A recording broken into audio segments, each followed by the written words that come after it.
né? Pastor, eu confesso que a primeira vez que eu ouvi o seu nome foi o pastor Luciano Subirá, É isso mesmo. e ele falou que o senhor foi o que fez ele, de uma certa forma, foi o que fez ele emagrecer.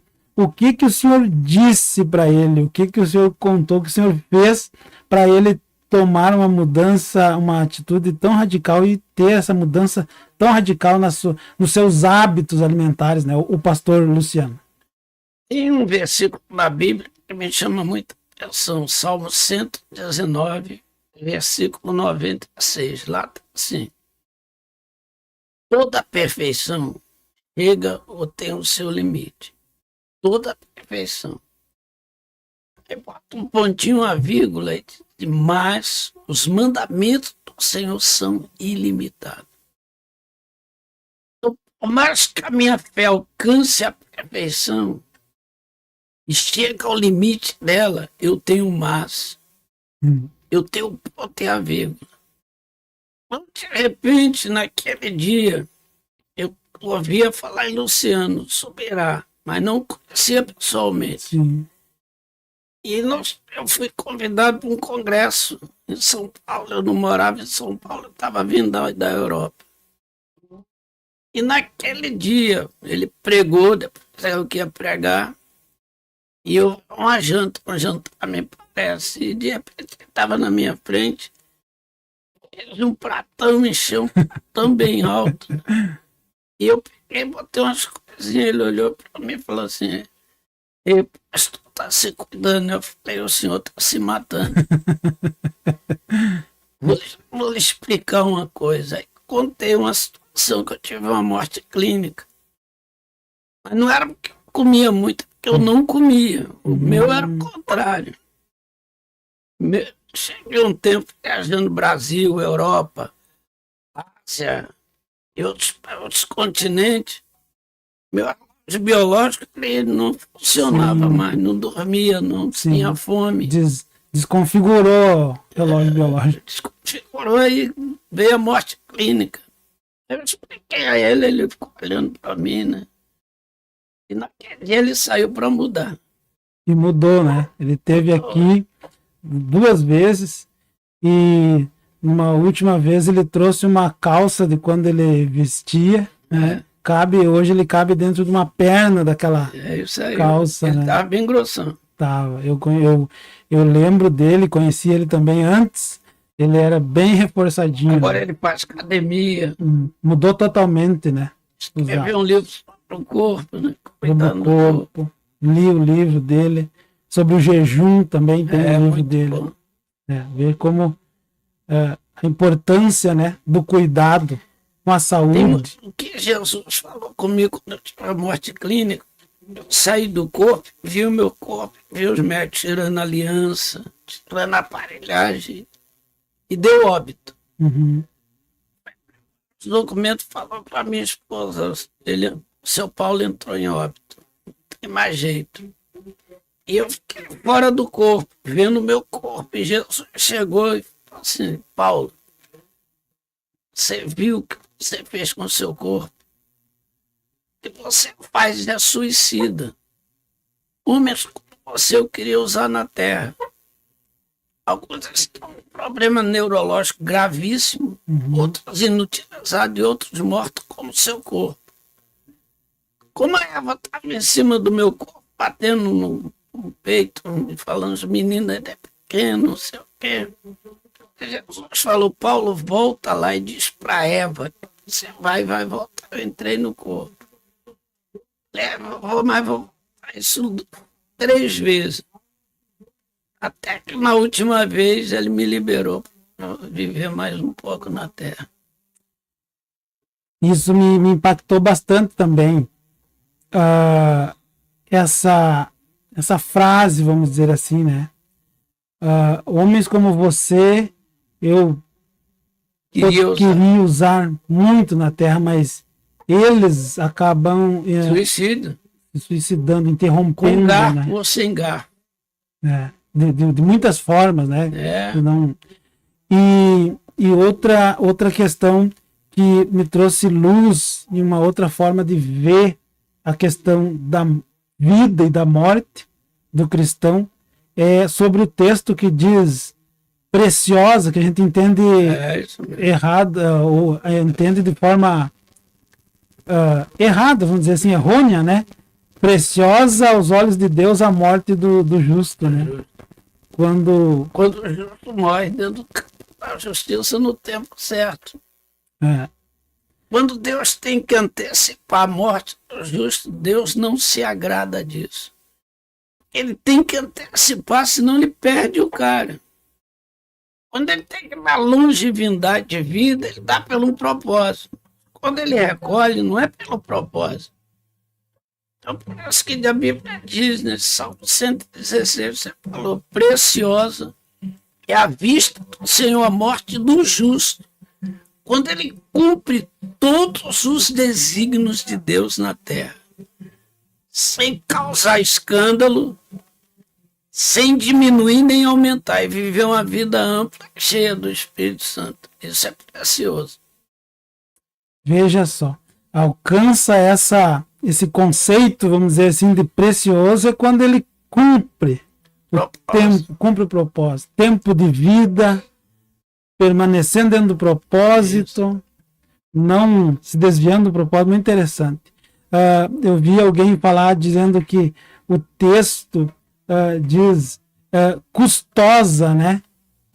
Tipo, teve um custo, né? A vida do justo, o custo do precioso sangue de todo o investimento de dons Deus me concedeu, né? Então, são valores imensuráveis, né? E que Valoriza a minha vida. valoriza sua vida. Então, a minha morte não é o fim para Deus, é o início. Veja só. Quando eu morrer, naquele momento que cumpri os desígnios, para Deus, a Bíblia diz que é precioso, que para Deus não é o fim, Sim, é o começo da eternidade. Então, para Deus, é precioso. sim. Que agora Ele te vê na eternidade.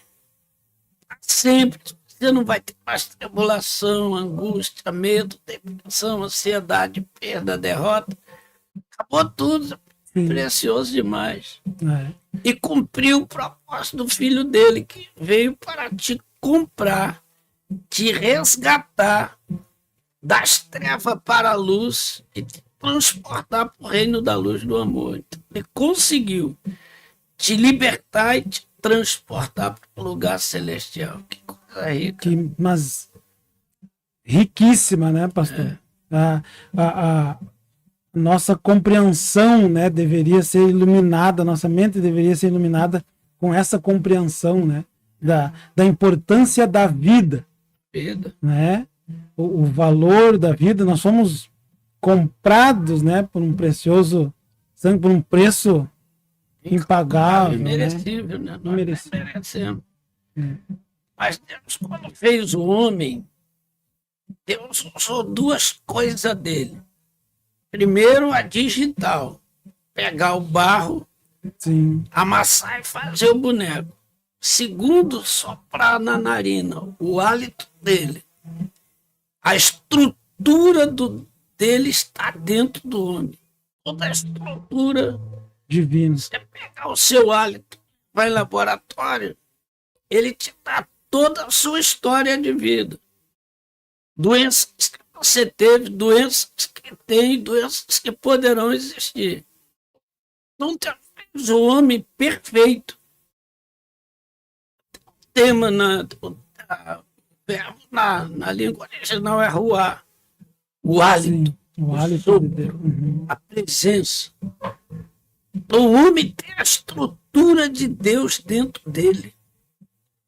Ele tem concepção de onisciência, onipotência e até de ser transladado por sua onipresença. Mas é só uma concessão que a gente não é Deus. Sim, Deus é Deus, mas ele nos fez semelhante. Semelhante a ele. E há uma diferença pequena entre o real e o semelhante. O real é real. Semelhante é igual. Paralelo, ali juntinho, como Jesus falou. Eu sou a videira verdadeira e meu pai é o agricultor. Então existe a semelhante. Sim. E nós somos semelhantes a Deus. Virtude, qualidade que ele nos dá. Veja só, interessante. Pastor, conte-nos um pouco mais sobre a sua experiência de, o senhor disse, morte clínica. A morte clínica, eu até digo assim, para contar essa experiência, a Eva tem que estar perto. Porque a Ela Eva, conta o outro lado. ela viu a morte. Cheguei fatigado de missões, passei mal e fui para o hospital. Lá fui internado imediatamente. Era uma quarta-feira, só quarta, quinta, sexta, fiquei bem. Mas o médico me conhecia, olhou para ela e falou: não vou dar alta para o pastor Paulo, não, que se eu der alta ele vai direto para o púlpito. Eu vou liberar ele na segunda-feira. No sábado, ficou bastante amigos, seu dia inteiro falando, ali, conselhando, etc. Quando deu 8 horas da noite, encerrou todas as visitas. E aí a médica me deu um medicamento para dormir. Quando eu fui dormir, minha barriga estufou. E o sangue veio todo pela boca. Rompeu a artéria do adenal, deu um neurisma na artéria. E ela explodiu. Então eu dei um banho de sangue na Eva, no enfermeiro que estava ali. E ali eu entrei em óbito. Naquele momento que eu entrei em óbito, a Eva ficava pedindo para mim voltar. Sim. Então é uma coisa diferente, porque você quando sai do corpo não sente nada, Sim, é não muita sente mais paz. nada. Quando entra no corpo, cara, é uma tribulação terrível. E Jesus falou comigo: eu vou te usar na terra um pouco mais. Mas ele me fez ver o velório. E eu vi o meu velório todinho, toda a estrutura, amigos do Brasil, fora do Brasil, centenas até milhares de pastores. E 2 pertinho do caixão falou bem assim: quem que é Jesus que levou o Paulo? O jovem ainda com a mensagem boa, não sei o quê. Aí Jesus falou: você está ouvindo? Eu falei: tô. Eles estão me julgando, mas eu não te levei. Você matou o teu corpo.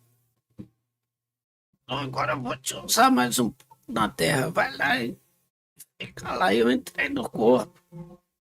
Falei: gente, eu não vou morrer mais. Então os médicos, porque não tinha sangue. Sim. Não tinha Tinha pressão. perdido muito, sabe? E botou os aparelhos de cardíaco, botou Monitorar. saturação, os monitores todos na tela, passava e zerava tudo. Falava: perdemos ele. Eu falei: eu tô vivo, eu tô vivo. Uma guerra muito grande. Eu fiquei 2 meses dentro do hospital. Foi uma batalha, mas venci. Veja só. E como com certeza isso impactou muita gente, né? Inclusive o pastor Luciano aqui de mudar. Mexeu com muita gente. Né? Muito, muito. Mudar os hábitos, né? Olhando dessa forma, como Deus. Muitas pessoas às vezes vão precocemente por muitos fatores, né? E a grande maioria dos fatores são maus hábitos, né? Às vezes alimentares, enfim, né?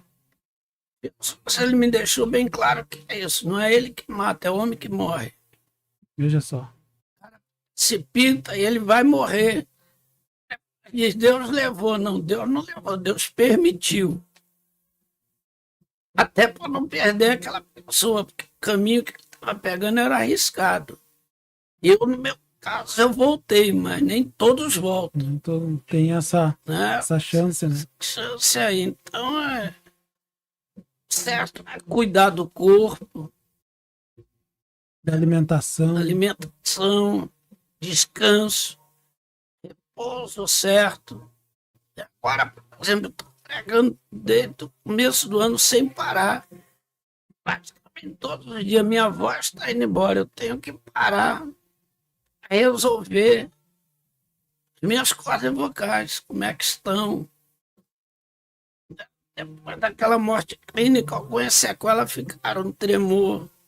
Depois da morte clínica. Sim, Então, tudo esse espinho fica. sim, sim.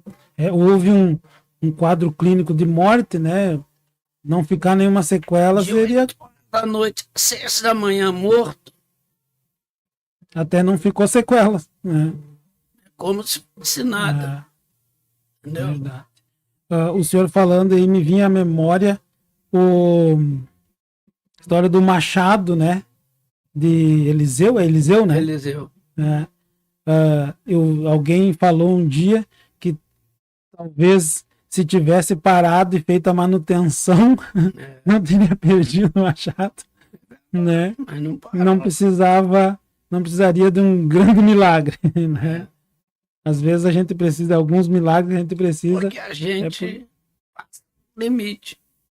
Passa do limite. Eu passei do limite. Né? Então eu esbarrei no perigo. Eu fui à beira de perder a salvação, porque o termo que Jesus usou é você é suicida. Pois é. Estou não querendo lhe interromper, mas agora o senhor trouxe um assunto aí que eu gostaria de pegar o gancho. Nós estamos no Setembro Amarelo, né? Amarelo. A campanha, né? Nacional, acredito que é nacional, sobre o mês do suicídio, né? De prevenção. É mundial. Mundial. De prevenção ao suicídio. O que o senhor tem a dizer? Eu acredito que há uma discussão, há muitas controvérsias com relação ao suicídio e à salvação. Qual que é o seu ponto de vista com relação a isso? Eu vejo que a Bíblia diz, né? A Bíblia diz que a gente não tem direito de tirar a nossa vida. Então eu acho que o suicida é a desistência de tudo. Uma vez conversando com um suicida que cometeu vários suicídios e está vivo hoje com Cristo, ele diz assim, é uma coisa tão esquisita. É como você se quiser se livrar daquele problema, e a morte é a única coisa. Então, como não tem ninguém para te matar, você vai e se mata. Concernente a vida eterna, isso aí fica muito por conta de Deus. Só Deus sabe. O bandido na cruz, no piscar de olho, ele ganhou a vida eterna. Sim, é. Às vezes se joga, bebe veneno e não morre de imediato. Até leva alguns minutos, alguns segundos. E aquilo ali, cara, Pode ser é a chave. Então, quem pode julgar a vida eterna, o inferno, o céu? Só Deus. Perfeito. Só Deus. Não tem como. Agora os mais radicais já jogam no inferno. Sim, sim. Agora a Bíblia deixa bem claro, não. A Bíblia condena, né? A Bíblia condena. Agora eu acho que cada caso é um caso. É um caso. Cada caso. Tem caso de suicida que é um problema emocional, mental, que Meu levou Deus. a uma profundeza. É uma doença. Né? Isso, uma doença. Doença psicológica, doença da mente. O cara não tem mais controle sobre aquilo ali. É que nem dizer assim, nasce com encefalia, mente encefálica. Ele nasce, não morre, vai morrer com 70 anos. Quantos estão por aí assim? Sim. Mas nunca teve a mente racional. Ele nunca soube saber o que é aceitar Jesus ou não. Esse cara vai para o inferno. Pois é. Não tem como ir, cara. E a misericórdia de Deus é maior do que tudo. O amor de Deus é grande, não é? E nunca saber discernir o mal do bem. Agora tem o suicida que ele é consciente. Sim, Judas Iscariote foi consciente. pois é. Né? Aquele outro lá do Antigo Testamento, conselheiro de Absalão, Aitofel, suicida. Sim, sim. Se ficou consciente, os caras foram para o inferno. Sim. Era Foi um ato deliberado, né? Consciente, para fugir uma fuga, dele mesmo. quando deveria de se arrepender Teve e oportunidade. oportunidade. Né? Deus sempre dá oportunidade. Pastor, o papo está muito interessante. Por mim, nós seguir aqui. Acredito que teríamos muito para lhe ouvir e aprender com o senhor. Mas eu gostaria que o senhor deixasse uma mensagem para a igreja brasileira, para o povo cristão, principalmente aqui de Juí, são os primeiros que vão acompanhar esse conteúdo. Eu deixasse uma reflexão, uma mensagem final para nós, se possível. A Bíblia ela é toda divina. De Deus já disse, é divinamente inspirado. Mas eu gosto muito de João 14. Ele já começa dizendo assim: não se turbe o vosso coração. Crede em Deus, crede em mim. Então Jesus está dizendo assim: eu sou Deus. Eu sou Deus. Crede em Deus, crede em mim. Aí ele diz: na casa de meu pai há muito demorado. Se não for assim, eu vou ter dito. Levarei para mim mesmo, para que aonde eu estou, verso 3 diz, que aonde eu estou, estejais também, mas ele estava ali, agora está na onde eu estou, então está falando de nível de santidade que ele vivia, nível de autoridade que ele vivia, nível de adoração que ele vivia, nível de verdade. Levarei para mim mesmo, para que aonde eu estou, o nível que eu estou, estejais também vós. Esse nível de santidade, ele está explicando, é o nível de glória, de grandeza. Aí, de repente, ele olha para o discípulo e fala que está indo. O discípulo questiona o Senhor, mostra-nos um caminho.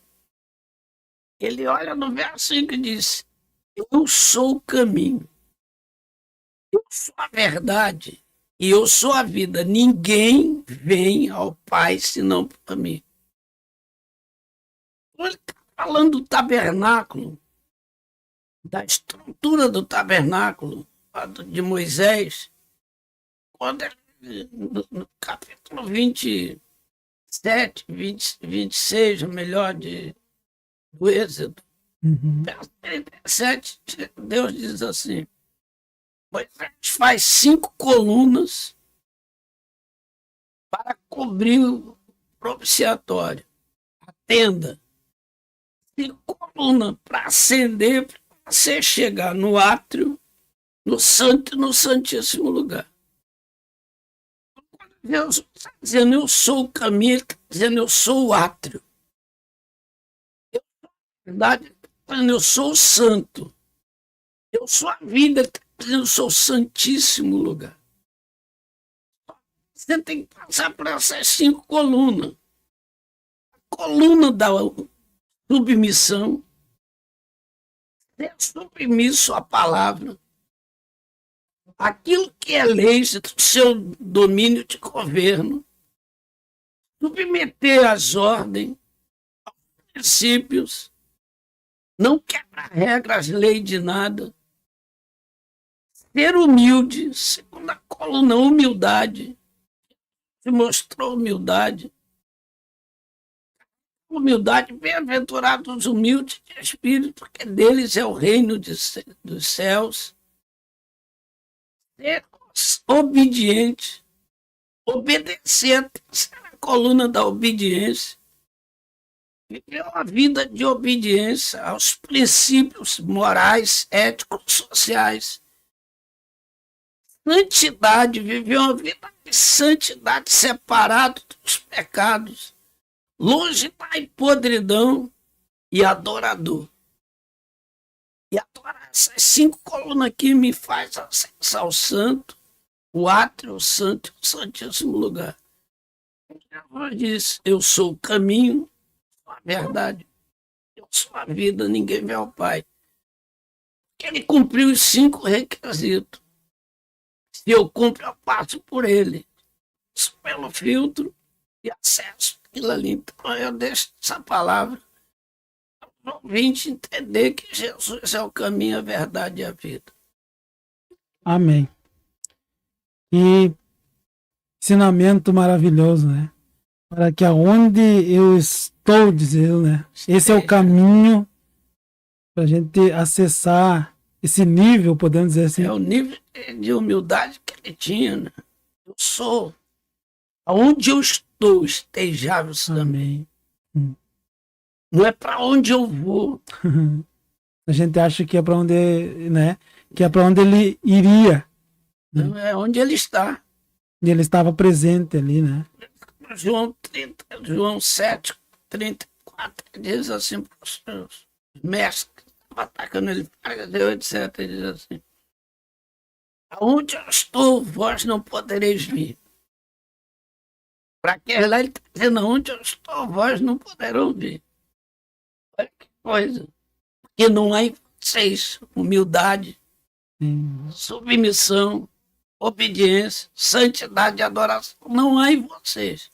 Então, onde eu estou, vós não podereis ir. Agora, por exemplo, onde eu estou, vocês podem ir. vocês virão. Se vocês virem por esse caminho. Tem que passar por caminho que é o ato santo, santíssimo lugar. Maravilha, pastor. Pastor, voltando aqui para nós encerrar, para nós finalizar, o culto de ontem, né, foi uma glória extraordinária. O Senhor, eu vejo assim no Senhor, nos seus escritos, nos seus livros, nas suas pregações, o Senhor enfatiza e traz para a gente com clareza a realidade, vamos dizer assim, da glória de Deus, do sobrenatural, né?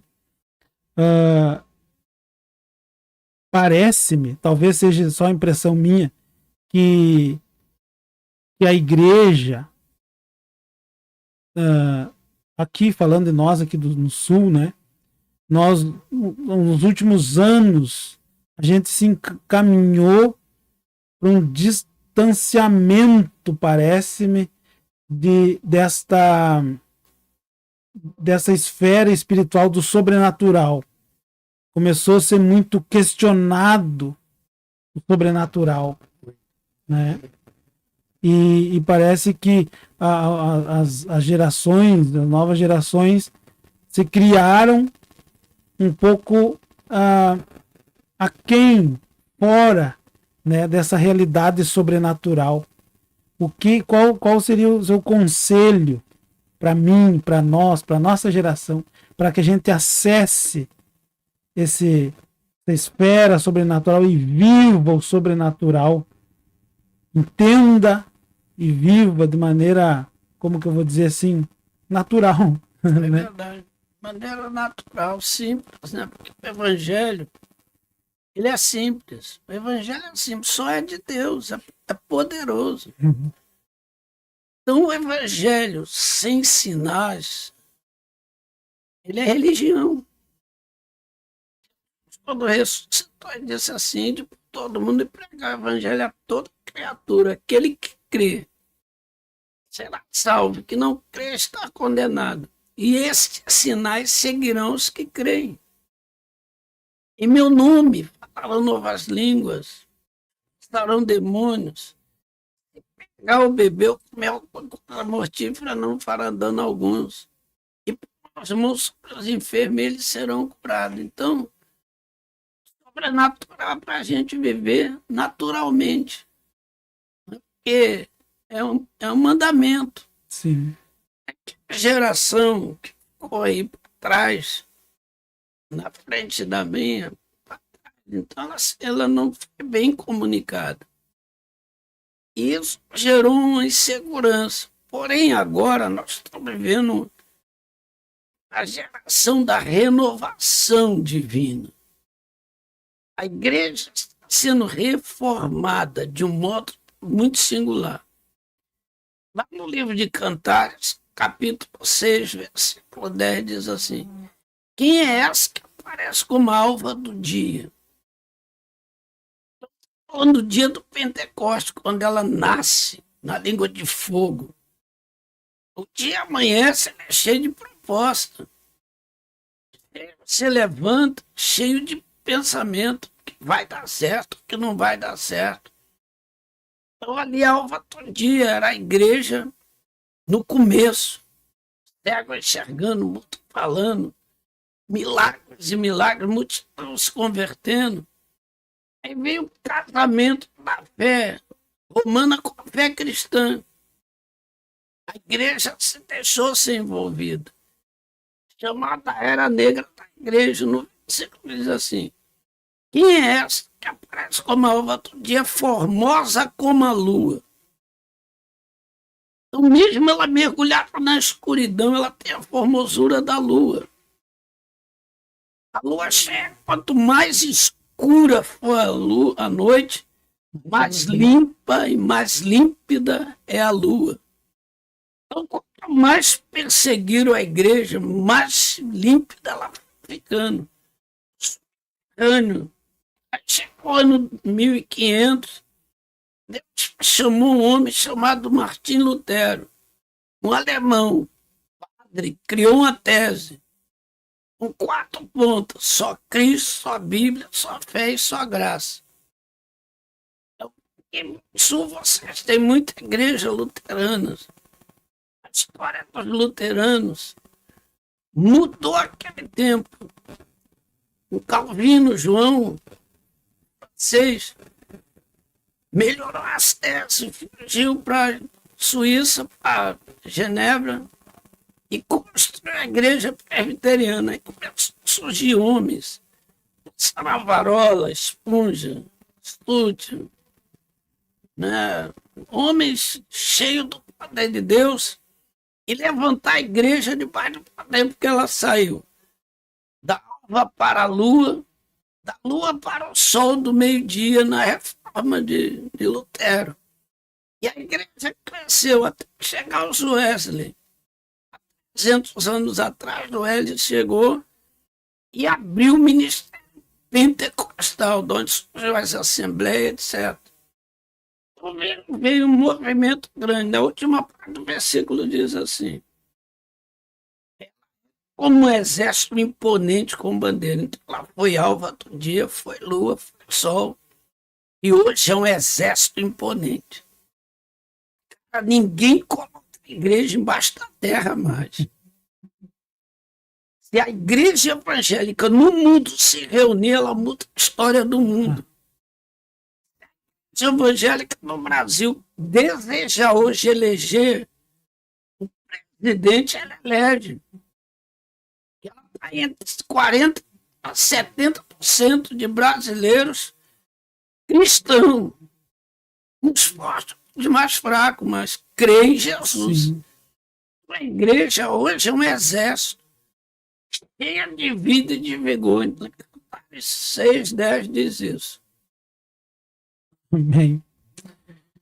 Pastor, muito obrigado pelo senhor disponibilizar o seu tempo de descanso. Logo mais à noite o senhor vai estar pregando a palavra, e o tempo de descanso e repouso o senhor dedicou para estar aqui conosco. Mas é uma honra, Barão, para mim.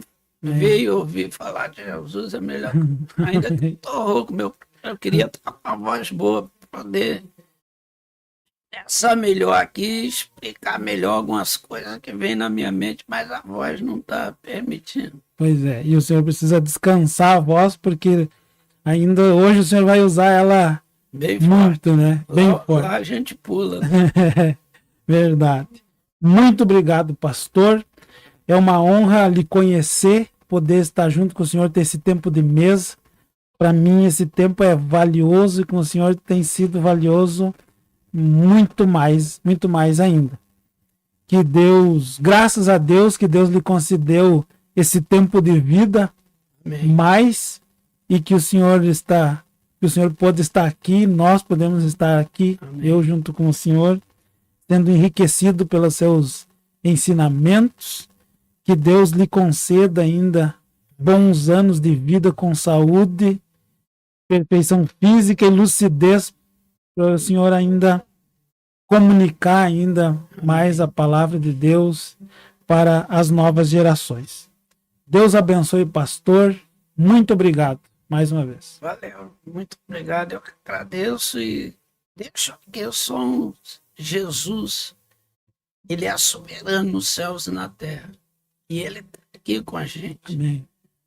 A presença dele, a graça dele, onde você estiver, ele estará ali. Ame Jesus, respeite Jesus, o resto tudo será completado. Amém. Deus abençoe a todos.